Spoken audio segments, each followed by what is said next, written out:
대한항공 갑질 논란이 이 대한항공으로 끝나는 게 아니고요. 지금 그룹 계열사죠. 진에어.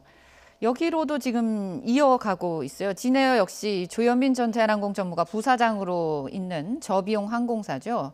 여러 가지 이 폭로들이 이어 나오고 있는데. 근데 거기도 이제 한진그룹 계열의 저가 항공사 아닙니까? 예. 2008년에 문을 열었어요. 네. 진에어라고 하죠. 네.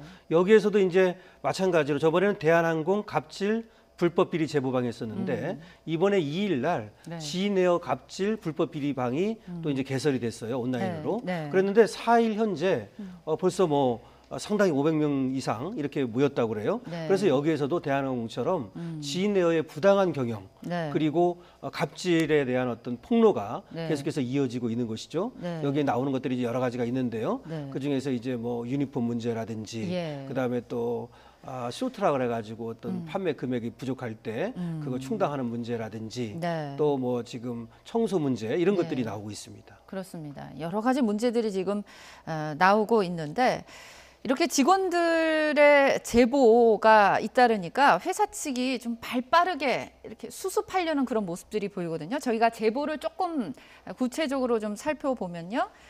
조현민 전 부사장이 청바지를 좋아해서 승무원들이 유니폼을 입는데 좀 경쾌한 의미에서 청바지를 선택하긴 했는데 이 청바지가 소위 스키니진이라고 해서 몸에 굉장히 달라붙는 거예요. 그러면 혈액순환이나 이런 것도 잘 안 되고 굉장히 불편할 수 있죠. 그래서 회사가 직원들이 호소를 했는데 회사가 받아들이지 않았다. 이런 제보가 있었고 또 보면은 국내선 기내 청소를 객실 승무원에게 시켰다.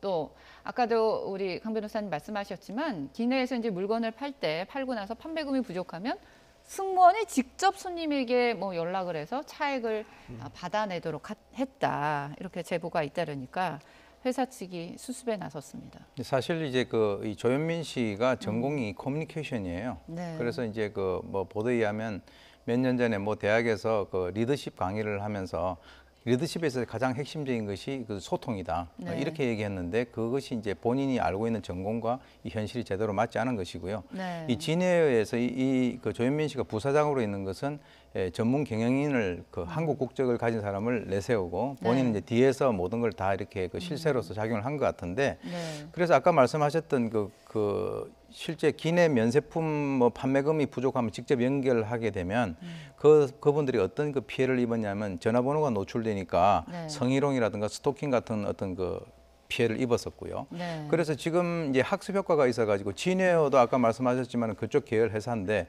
대한항공이 사실 미적미적하면서 계속 문제를 갖다가 키워왔지 않습니까? 그래서 이제 이번 진에어에서는 자 그러면 이번에 유니폼 같은 경우는 추가적으로 이제 맞출 때 옷을 이렇게 재는데 몸을 재는데 그걸 하지 않겠다. 그건 네. 이제 바꾸겠다 그런 얘기죠. 네. 왜 그러냐면 우리가 비행을 하게 되면 좀 헐렁한 옷을 입어야 상당히 편하단 말이죠. 그렇죠. 그것도 이제 청바지도 스킨이라고 해서 꽉 달라붙는 거니까 네.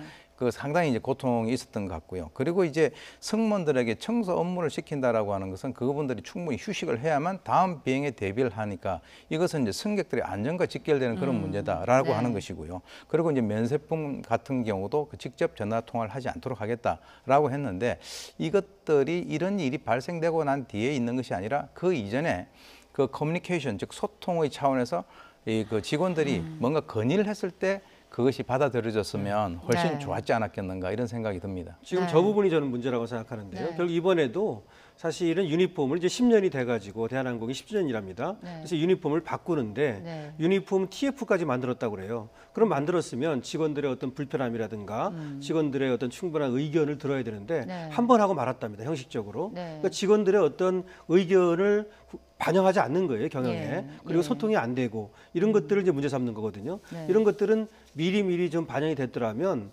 청바지를 또 유니폼으로 하는 문제도 있고 또 한다 하더라도 네. 꽉 끼지 않도록 하는 문제도 있을 것이고 이런 것도 마찬가지로 다른 것들도 소통이 서로 안 되는 네. 상황에서 이런 문제가 발생했다는 것이기 때문에 이 지금 어떤 경영 문화 네. 이런 것들을 빨리 바꿀 필요가 있는 것이죠. 네, 직원들의 목소리 우리가 여기서는 뭐 갑을로 나누면 좀 그렇습니다만 을의 반격을 대한항공이 얼마나 제대로 귀담아 들을지 저희가 좀 지켜봐야 될 것 같습니다.